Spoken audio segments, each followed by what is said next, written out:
what you said the other day about being the bad guy in your relationship, which is simply this: you're in a relationship and you do something to aggress against the relationship. You cheat, you lie, you have bad spending habits. You're the person that is dragging down the other person from moving the relationship forward in a positive manner. Whether that means because you have bad spending habits, we can't save to go on the trips we want to go on, because you have bad credit score, we can't get the house that we want because you cheated. I no longer trust you, and now I'm caught up in a whirlwind of emotions. I always feel like I'm roiling over in negative emotions about you, about myself, about the relationship. There's many ways that you can become the bad guy in a relationship. The point is, when you're the bad guy, what do you do? And more importantly, not so much what you do, but for me, it was really about your experience of being married and cheating and then becoming the bad guy. Whereas for me, I have been in the relationship I've been in and felt like or perceived that my partner had broken down some of the more important bonds of trust that were in our relationship. And the reason it had me thinking is because so much of the online dating rhetoric is about being hurt, being the victim of someone's unchecked lust, being the victim of someone's scurrilous manipulation, being the victim of someone's just horrible, and I would say bottom feeding, right? Underground mendacity. And just like in thinking about that, where you were the bad guy, and you got pretty passionate the other night when we were just talking about, yo, I couldn't live as the villain. And as I've said before in our conversations, you've always motivated me, whether you knew it or not, to think about how I may be rounding up the posse on my partner because I perceived that she had done me wrong, that she had aggressed against the relationship. Then I ran into town, so to speak, rounded up the posse, hopped on the horses, and started hunting her down. And there was ways, and I wanted my justice for what she had done. Again, it was no cheating, but there were things that occurred that I felt kept the relationship from evolving and growing. And because I'm a climber in a relationship, like the idea of this climber and this campers, people who just camp and people who just want more and more for that relationship. We save for a house, now let's get two houses. Or we got two houses, let's flip this into an Airbnb. Now we got an Airbnb, now we got a little Airbnb empire. I'm just like that. That's where my mind goes all the time in relationships. How can we amplify ourselves? Okay, you got your bachelor's, I got my master's. I got my master's.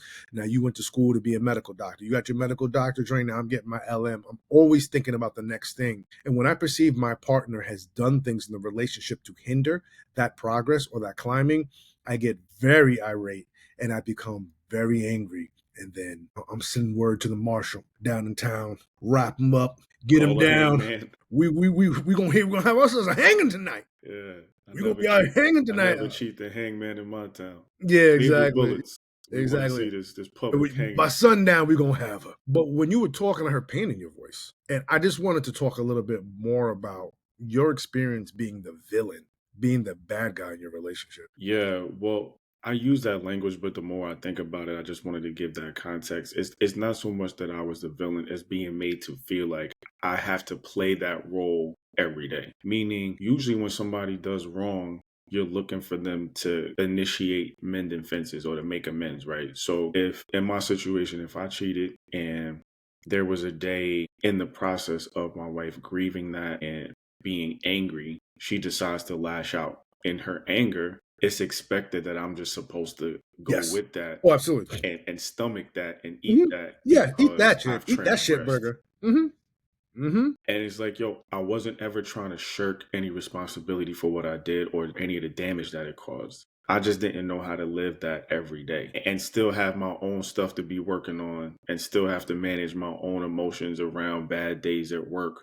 or good days at work. So now if I'm having a great day, now I gotta come home and I gotta be subject to your fickle emotions. And if you feeling a way, I just gotta stomach that and eat that and take it because I cheated on you a year ago. And it would be like, yeah, I can't do that. It's very hard. And I just feel like what I was expressing was there's not a lot of compassion, I think, sometimes for the villain narrative in the story. Like it's very easy to, keep the mirror of accountability on a villain. But sometimes I feel like, or a lot of times I feel like they don't always get the same level of compassion either. It's like, you get your redemption after the person you hurt feels better. And it's like, but like, why? Why can't I start my road to redemption now? If I recognize how I've transgressed, if I recognize how I've wronged this person, if I've said even in myself, I haven't done it, it's not something I ever want to do again because I realize how much like if you have all of that introspection going on for yourself, why do you have to wait for other people to love you and to bring you back into good graces? Because I think at the end of the day, it's hard for us, and we've talked about this before, Michael Ellsberg's work. It's hard for us as human beings to mimic in reality what we feel on an internal reality. So external reality, to have our external reality mimic our internal reality. The example he gives is, I need, in my mind, I feel free and I want to feel free. External reality, when I make 100K a year, I feel free. You're making 100K a year, that's fine. You achieve that goal, but then you're working 80 hours a week to get it. Right. So you're So less now free than what you don't feel free. Right, dang, I knew the number would make me financially free, quote unquote, but now it comes with all this other baggage that I didn't account for when I was internally constructing this picture or this reality or this goal. And now I'm more enslaved than I've ever been. And this was supposed to be my goal to set me free.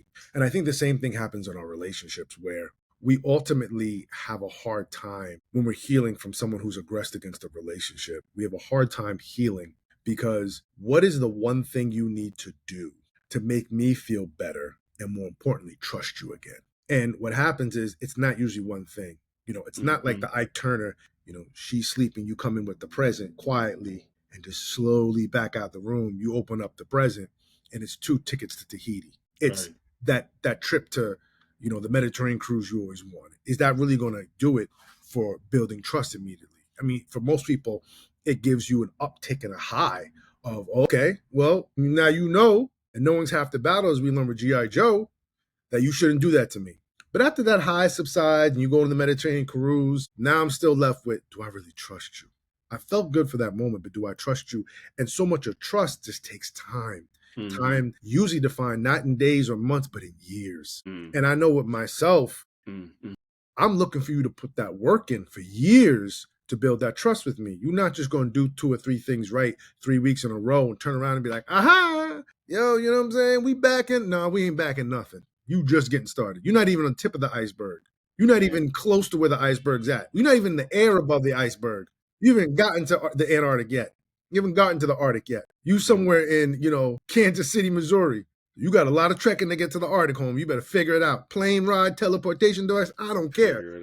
Figure it out. But you got some miles to go. You got some miles to go with me. Wow. Because you violated against everything that you said and we said we were going to do together. You hurt me. And I mean, I feel like somebody would have 100% right and justification to feel that way. But to hold that against your partner is really to speak from a space like you keep every vow or you do everything right. Like knowing that you at some point have aggressed the relationship. Maybe what you've done didn't hurt that person to the degree that their transgression hurt you. But like this is where I always have an issue with sometimes people feeling like they have some kind of moral high ground. Like no matter how much good you feel like you've done in a relationship, you've done some damage to it. And I think when you do your assessment, you're like, yo, how can I keep my partner in some kind of detention hall facility yeah, for something that they've done when I know I've done something that hurts them just as much? It may not be the one-to-one in terms of the offense. The impact, yeah, the offense. You stole money, but I came home late without takeout. Right. Or I use money from the account without telling you. Yes. But you punch me in the face. Like we could talk about whatever the offense is. We could talk about whatever the offense is. But I mean, to me, I'm saying as a human being, as a person in a relationship, I personally feel like it is antithetical to love to hold that over your person's head after they hurt you like that. Yo, you got to talk about how it's hurt you. Yes. You have to talk about what steps y'all are going to take in the healing process, in the grieving process, and the getting over it. Yes. But you are just as much responsible for mending the breach as the person who, in your eyes, caused it in this instance. Think about this. And I'm not disagreeing with you. I now have to do more labor. After you aggressed against the relationship, I now have to do more labor. Yes. To keep the relationship together. Absolutely. And you just have to get right You ain't doing more labor, you got off. No, but that come on, yo, that's not. I mean, I understand what you're saying. That No, definitely no, yeah, crosses because I somebody's think mind. this is the tensions I've had to navigate because one of the things I had to examine with myself is, do I embrace victimhood as a part of Mm, it's very easy to operate from the position of, well, you don't know how bad I've been hurt, as some people call it the oppression Olympics. mm-hmm. You know, where Jews had it. Well, the blacks, well, then the people living with disabilities, people living with disabilities who are half Right. Jewish and half black and women, the people who live with disabilities who have black and Jewish and women who also are in the LGBTQ identity. It's like, all right, All right, I'm guys. in 5 minority classes. I got Yeah, all of these biases against me and discriminations. yeah, Like, yeah, as if they compound all together. We yeah, know that right. doesn't like it doesn't that's not It a doesn't one to work that one. way. Yeah. Yeah, that's not a one to one. It's not like okay, and you see like the scales just going like this, and that's how people think of it. We know in reality that that doesn't necessarily intersect like that so neatly, but we'll occupy these positions of I'm the victim, I'm the one who's been truly wronged here. And I wonder how much of me at that time was unbeknownst to me, and this is the great thing about relationships, people don't like it, but they bring out things about you that you didn't know about yourself that at times, once you scratch the surface, pull the curtain back and the lights go back and you got to go backstage at the end of that show, that's real. That's a really ugly part of me. You can't cover up with lights and makeup. You pull back the curtain and you see how ugly you really are. So my ugliness was, or what I thought it was trying to explore was, do I like being the victim? Because there's a lot of power when you could say to somebody, you hurt me. There's a leverage. There is a condemnation, there Mm-hmm. is a JQs, Yeah. aspect to it that you don't necessarily want to back off from because now if this person wants to be with you, jump through these hoops. All right, Yeah. jump those hoops. All right, now I'm gonna set them on fire. All right, now I'm gonna set them on fire and put them over a 10-foot part of the lake and let's see if you can jump that. Okay, you did the 10-foot lake. All right, let's go to the ocean. Have you been to the Bermuda Triangle? Yeah. You keep just up in the ante Moving and in them having to circles. prove themselves to rectifying the relationship. But I had to ask myself, where's the love in that? Where's God in that for me? Yeah. If I'm professing to represent this being we call God, and specifically if you're talking about the teachings of Jesus, you ultimately have to be about love and redemption. Where is the love and redemption in my home if I'm calling for love and redemption in the streets, in my government, in my local communities? But I can't be front and center with love and redemption in my home. That's what started to move me off of you hurt me towards you hurt me, but let's talk about ways that we can move forward together. What does a new life look like? I remember Bell Hooks, may God rest her soul, used to come and do a 1 year residency in the new school. And one of my last grad programs, they played one of her lectures. So she'd come around October, fall. She'd stay a week in new school and she would just drop gems. And one of the gems she dropped was, guys, it's around 2015 with Michael Brown and a lot of stuff was starting to heat up with Black Lives Matter. That's when we first heard the term coined. And she was like, yo, if the police stop beating black boys tomorrow, it just the phenomena just disappears. It stops. Would black boys be actualized? Would their potential be actualized? Then she took it a step further and said, black people have been fighting so long. What does freedom truly look like for you?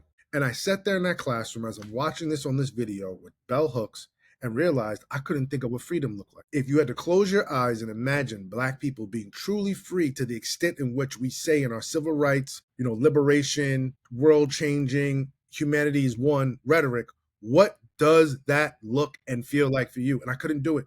I struggled. And I think we do that in our relationships. Okay, they hurt you. They cheated on you. You've decided to stay. They're bad with money. That's messed up your credit score. You guys had to renegotiate and refinance your home. Whatever it is. This person has an addiction. Whatever it is. You've decided to stay. What does a new relationship look like and feel for you? What did freedom look like for you when you were being perceived as the villain? I would say just not being treated that way. Like, I know you're angry still, but choosing to trust. Because, and this is what I mean when I say the victim or the person who was hurt has just as much responsibility in the mending of the fence because choice is going to be, trust is going to be a choice in the process of learning how to trust them again. You're going to have to make some choices to do it in instances where you don't want to. So that's what freedom would have looked like. It would have looked like love. Like, instead of trying to someone's actions and talk about it from a standpoint of like a generational curse or, basically try to psychoanalyze somebody based on the mistakes of their dad or, a lot just things that I had shared with her in confidence were thrown back in my In your face at that face. time. Yeah, and I've done that. I've done that. And, I think part of freedom would have been not having that.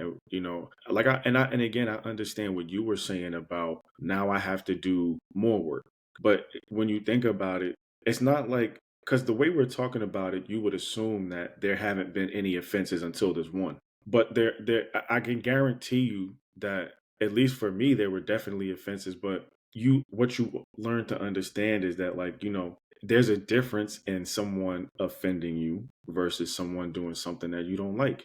And a lot of times people, they try to uphold and prop up the things that they don't like as if they're entitled to them. Like, your person is not entitled to have you become Ronnie Romance because that's what they want. Like, you're not entitled to tell your person that they all of a sudden have to stop wanting to bowl on Thursday night because that's what you want them to do. Like we always say, love makes requests, not demands. So you can express what you want from your person, but you're making the expression. Everything you're asking from you're asking from your person from a place of request, and they don't have to do any of these things. But you giving yourself to this person, what you're doing when you're marrying a person, when you're committing to a person, because you don't know that they have all of the answers when you're saying I do. You don't know that they have everything in the next 50 years of life planned out when you say I do. You don't know that they're going to be the person that you've been in love with for the next 10 years when you don't know any of that stuff. So it's not like you can ask somebody for something expecting them to give it to you because that's what you want in a relationship. That's not how relationships work. You take people as is. If they offend you from X place and you say, I'm going to stay with you, you're taking on the fact that they might hurt you again in the same way. Yeah, no, the same highway that conducts love is the same highway that also traffics pain. I heard a preacher, Lathelma Armstrong, say that. This is the reason why I go back to feeling like, or wanting to talk about, the sometimes there's just not a lot of compassion for when the villain is the villain. Now listen, I'm talking about what I felt a year and beyond Mm-hmm. after the offense.